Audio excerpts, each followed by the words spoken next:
Green Seer Stir took the reins of power after the passing of his grandfather of the same name. Just like his predecessor, he is a cruel and evil man. However, this is tempered by his sense of justice and love of companionship. But above all, he is ambitious. It is this ambition that will drive him to continue his grandfather's plan to unite the lands beyond the wall and smash through it to drive out the pagans who worship the seven-headed god from this continent. When the old Green Seer passed during one of his campaigns, our selfish rivals took the opportunity to make a short-sighted grab for power, thereby splitting our kingdom in three. Reuniting the Kingdom of the Ten is necessary for the unification of all the lands beyond the wall. We control the largest realm and are recognized as the true heirs of the Kingdom of the Ten. The so-called Kingdom of the Frostfangs is the larger of the two split-away kingdoms. It is ruled by our 16-year-old uncle, who is a humble, level-headed man. He seems content to slowly build up his strength and rule as one of the kings beyond the wall. It is his lack of ruthlessness that will be his undoing. As he has just come of age, he has not yet sired any heirs, meaning that upon his demise all his holdings will pass to us. Fortunately, his wife is willing to help us make that happen, so it is probably only a matter of time before the Frostfangs belong to us. The other split-away realm is the Ice Lakes, ostensibly under the rule of our 4-year-old cousin. It seems that the true rulers of these lands is her father, Orel Borhel. The Borhels are a family that our grandfather warred against and defeated. But in order to control them, we were forced to intermarry with them. It seems they used this opportunity to masterfully obtain a higher status through peace than they ever could through war. Stir, however, sees that the Ice Lakes are a cold and barren land, allowing them to raise only a small host of warriors. He decided that the best way to bring these frozen plains into his domain is also the simplest: war. But before he can bring his armies to the Ice Lakes, he must finish the war against the Ice Rivermen of the Frozen Shore that his grandfather started. They used the cliffs and ravines to their advantage, attempting to outmaneuver us. By cleverly using a small host as bait, Stir was able to force them into one large battle.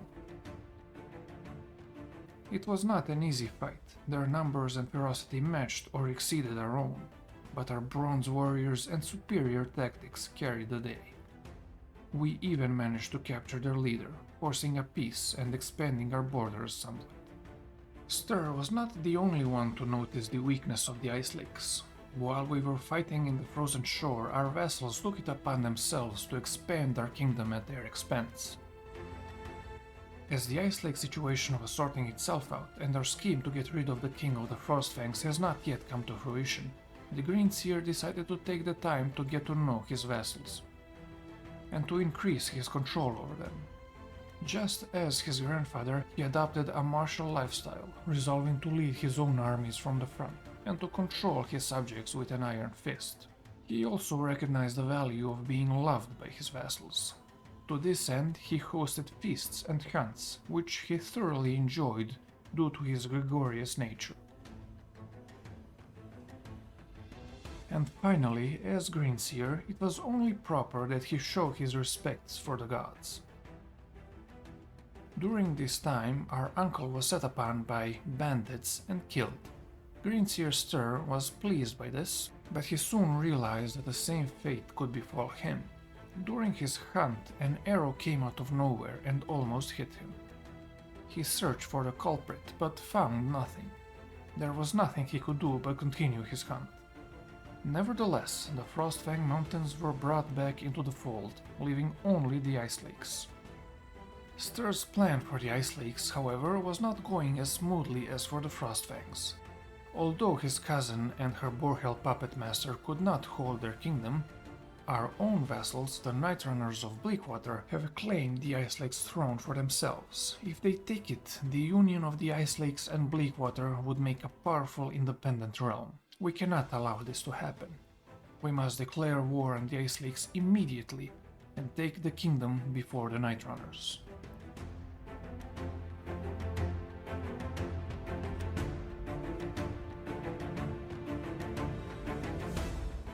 our vast host was able to disperse and occupy most of the land at once, bringing the war to an end quickly.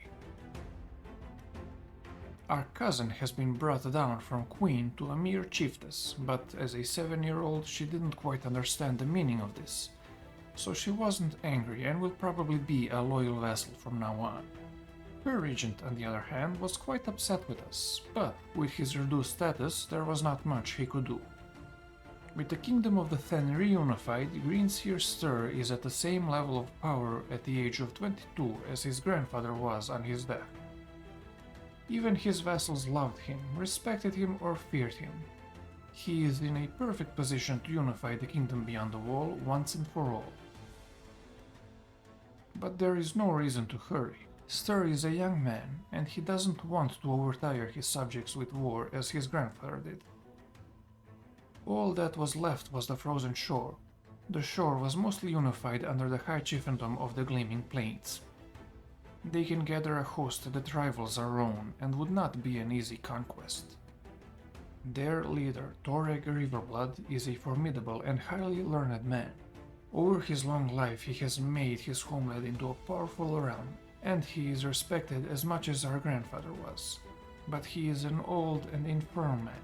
The old gods call to him. Upon his passing, his chiefdom will likely be split between his two sons, who though are mighty in their own right, do not command the same respect. While he waits for nature to take its course, Stir starts incorporating the last remaining independent tribes beyond the wall into his kingdom. The campaign against the Flatfang and the Bay of Ice was swift. And as he thought, the exalted High Chief Toreg passed away from his illness, resulting in the breakup of his realm between his two sons. They immediately formed an alliance to try and resist us, but it would not save them. It will take us a few wars, but the frozen shore will be ours. In the meantime, Greenseer Stir looks across his realm and sees a wild, sparsely populated land. Everywhere except the Than Valley itself. He knows that south of the wall is a great, rich country, capable of raising a host many times larger than his own. If he is to defeat these 7 kingdoms, he must make himself stronger. He is going to do this by directly controlling the capital chiefdom in the valley. While he controls the capital town itself, the rest was taken by his brother-in-law during the previous succession crisis. Stir sends his court holy man to fabricate a reason for him to take these bounteous lands, as well as ordering that new buildings and infrastructure be constructed to take full advantage of the valley's potential. In another effort to prepare for the eventual war with the 7 kingdoms, Stir decided to try and destabilize the Iron Throne. After centuries of civil war, succession crises, and intrafamilial skullduggery, there were only 4 members of the ruling Targaryen dynasty left. One of them was exiled to the wall for leading a rebellion, the so-called 6th Blackfire Rebellion. Another is a bastard, disqualifying them from ever holding a title or continuing their dynasty. This only leaves the current Queen Nerys, daughter of King Aegon VI, who is 7 years old and very vulnerable, as well as her great-uncle Viserys. If we were to erase the Targaryens from this world, perhaps the 7 kingdoms will once again be truly 7 independent kingdoms. Stir at once started making contacts in King's Landing, bribing those he could and building a spy network. His first target was the Queen herself, the innocent Nerys. People say that King's Landing is a nest of vipers. This turns out to be true, as we had no problem finding co-conspirators to get rid of the child queen. Our involvement in her demise was discovered, but this only fueled our notoriety. Her uncle then took the Iron Throne. He was extremely disliked for some reason, making his removal even easier than his niece's. With him gone, the Targaryen dynasty was extinguished, and the Iron Throne passed to some southern house called Tarth of the Stormlands. These Tarths could not hold the 7 kingdoms together, resulting in the dissolution of the Iron Throne. The 7 kingdoms are finally 7 again. making it much easier for us to defeat them. At this time, our seer finished fabricating a claim on the Than Valley. Our vassal didn't even try to resist us. And now it was time for the last war to unify the kingdom beyond the wall.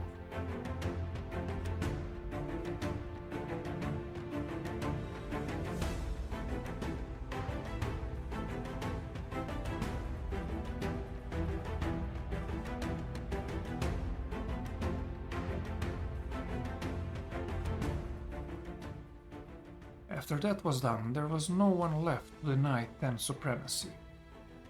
We created the kingdom beyond the wall, our realm powerful enough to stand up to the crows in the Night's Watch, and our family did this through might and a little guile. So we shall be respected as great warriors and feared as cunning murderers. And now the crows' time has come. Finally we will break through their wall and never again be subject to its tyranny. Stir split his armies in three. 1/3 was sent to take the wall itself, one to hunt down the Crows' ranger expedition, and the last has been sent around the wall to pillage their more vulnerable lands. As the Night's Watch is only a shadow of its former self, they stood no chance. We overwhelmed them and took their cursed wall, but the Night's Watch is not yet destroyed. They retreated to the hilly wastelands of the Gift. It will take a couple more wars to wipe them off the face of the map, but our victory is assured.